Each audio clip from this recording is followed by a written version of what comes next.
അപ്പോൾ എല്ലാവർക്കും നമ്മുടെ പുതിയ വ്ളോഗിലേക്ക് സ്വാഗതം. അപ്പോൾ ഇന്ന് ഞാൻ പരിചയപ്പെടുത്തി തരാൻ പോകുന്നത് ഒരു ചെറിയൊരു ട്രിക്കാണ്. നമ്മൾ സാധാരണ തണുപ്പുള്ള ഏരിയ വഴിയല്ലേ ഹൈ റേഞ്ചിലൊക്കെ പോകുമ്പോഴത്തേനും നമ്മുടെ കാറിൻ്റെ അകത്ത് എപ്പോഴും നമ്മൾ ശ്രദ്ധിച്ചിട്ടുണ്ടാവും തണുപ്പ് അല്ലെ മഞ്ഞ് പോലെ മൂടി നിൽക്കുന്നത്. അപ്പോൾ നമ്മൾ സാധാരണ ഗതിയിൽ നമ്മൾ AC ഓണാക്കി കഴിയുമ്പോഴത്തേന് അത് പോകും. എന്നാൽ ചിലപ്പോൾ തിരിക്കുന്ന ആൾക്കാർക്കൊക്കെ AC ഇടാൻ പറ്റാഴികയോ അല്ല AC ഇല്ലാത്ത പഴയ വണ്ടികൾക്ക് ഉപയോഗിക്കുന്നവരോ അങ്ങനത്തെ ആൾക്കാർക്ക് ഒരു ചെറിയൊരു ഉപകാരവും ഒരു ചെറിയൊരു ഐറ്റമാണ് ഞാൻ പരിചയപ്പെടുത്താൻ പോകുന്നത്. നമുക്ക് വീഡിയോയിലോട്ട് കിടക്കാം. അപ്പോൾ വീണ്ടും വെൽക്കം ബാക്ക് ടു ഓട്ടോസ്. ഓട്ടോസിന്റെ പുതിയൊരു എപ്പിസോഡിലേക്ക് എല്ലാവർക്കും സ്വാഗതം.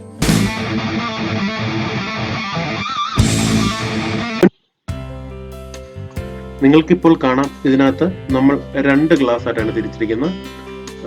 ഒരു ഭാഗത്ത് നമുക്ക് ഈ ഫോം തേക്കാം, ഒരെണ്ണത്തിനകത്ത് നമുക്കല്ലാതെ. ഇപ്പം ഞാനിവിടെ എടുത്തിരിക്കുന്ന ജില്ലറ്റിൻ്റെ ഒരു ഷേവിംഗ് ഫോമാണ് എടുത്തിരിക്കുന്നത്. നമുക്കപ്പോൾ ഈ ഷേവിംഗ് ഫോം ഗ്ലാസ്സിലേക്ക് തേക്കാം.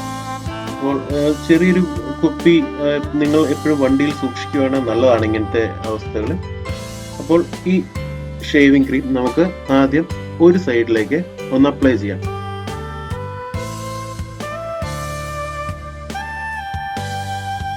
കുറച്ച് എടുത്ത് തേച്ചാൽ മതി, അത്രയത്തിൻ്റെ ആവശ്യമില്ല. ഞാനിപ്പം എടുത്തപ്പോഴത്തേനും ഒരു ഇച്ചിരി കൂടിപ്പോയി.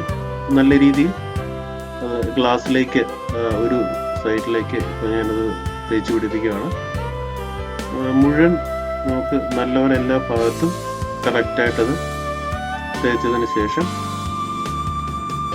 എന്തെങ്കിലും ചെറിയൊരു ടിഷ്യൂ ഉപയോഗിച്ച് നമുക്കത് മൊത്തം ക്ലീൻ ചെയ്ത് വൃത്തിയാക്കാവുന്നതാണ്.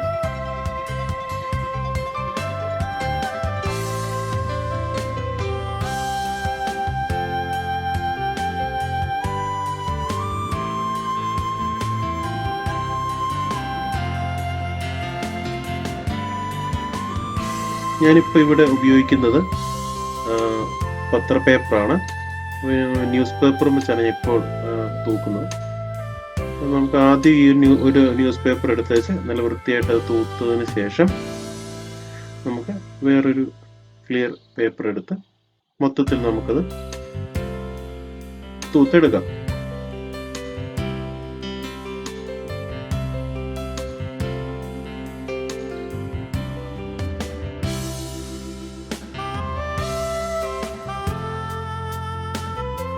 മൊത്തം ക്ലീൻ ആയതിനു ശേഷം മറ്റൊരു പേപ്പർ എടുത്ത് ഒന്നുകൂടെ ഗ്ലാസ് ഒന്ന് ഫൈനലായിട്ടൊന്ന് വൃത്തിയാക്കി കൊടുക്കുക.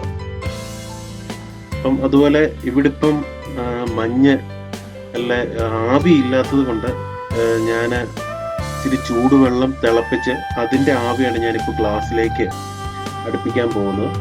അപ്പോൾ നിങ്ങൾക്കത് കാണുമ്പോൾ മനസ്സിലാവും അതിനകത്തെ വ്യത്യാസം. 2 സ്ക്രീനും തമ്മിൽ 2 ഗ്ലാസും തമ്മിൽ. ഓക്കെ, അപ്പം നമുക്കിനി കുറച്ച് ചൂട് ആവി ഈ ഗ്ലാസ്സിലേക്ക് അടുപ്പിക്കാം. അപ്പം നിങ്ങൾക്ക് കാണുമ്പോൾ മനസ്സിലാവും ഞാനിപ്പം ഗ്ലാസ് മൊത്തത്തിൽ ഈ ആവി അടുപ്പിച്ചുകൊണ്ടിരിക്കുകയാണ്. അപ്പോൾ നിങ്ങൾക്ക് അതിനകത്ത് ഇപ്പോൾ കണ്ടാൽ മനസ്സിലാവും അതിൽ ഒരു സൈഡിൽ ശക്കലം പോലും ആവി പിടിച്ചിട്ടില്ല, മറ്റേ സൈഡിൽ നല്ല രീതിയിൽ തന്നെ ആവി വന്നിട്ടുണ്ട്. ഇത് ശരിക്കും പറഞ്ഞാൽ ഞാൻ കണ്ടുപിടിച്ചിട്ടില്ല, ഞാൻ യൂട്യൂബിൽ നിന്ന് തന്നെ എനിക്ക് കിട്ടിയതാണ്. അപ്പോൾ നിങ്ങൾക്ക് ഈ ഒരു ഇത് ഉപകാരപ്പെടുമെന്ന് ഞാൻ കരുതുന്നു. അപ്പോൾ ഈ വീഡിയോ നിങ്ങൾ എല്ലാവർക്കും ഇഷ്ടമായെന്ന് കരുതുന്നു. ഇഷ്ടമായെങ്കിൽ നമ്മുടെ യൂട്യൂബ് ചാനൽ സബ്സ്ക്രൈബ് ചെയ്യുക. അതുപോലെ തന്നെ സബ്സ്ക്രൈബ് ബട്ടൻ്റെ അടുത്തുള്ള ചെറിയ ബെൽ ഐക്കൺ കൂടി ഒന്ന് അമർത്തിക്കുക. അപ്പോൾ കണ്ടോ, നിങ്ങൾക്ക് അതിനകത്ത് കാണാൻ സാധിക്കും 2 ഗ്ലാസും തമ്മിലുള്ള വ്യത്യാസം. ഓക്കെ,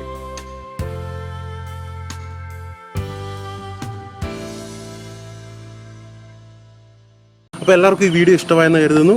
അപ്പം നിങ്ങൾക്ക് നിങ്ങളുടെ കൂട്ടുകാരിലേക്ക് ഈ വീഡിയോ ഷെയർ ചെയ്യുക, എല്ലാവരും ലൈക്ക് ചെയ്യുക, കമൻറ്റ് ചെയ്യുക. അപ്പം നമ്മുടെ ഈ ചാനൽ ആരും സബ്സ്ക്രൈബ് ചെയ്യാൻ മറക്കല്ല. അപ്പോൾ അടുത്ത ദിവസം നല്ലൊരു കിടിലൻ വീഡിയോ ആയിട്ട് വരുന്നവരായിരിക്കും.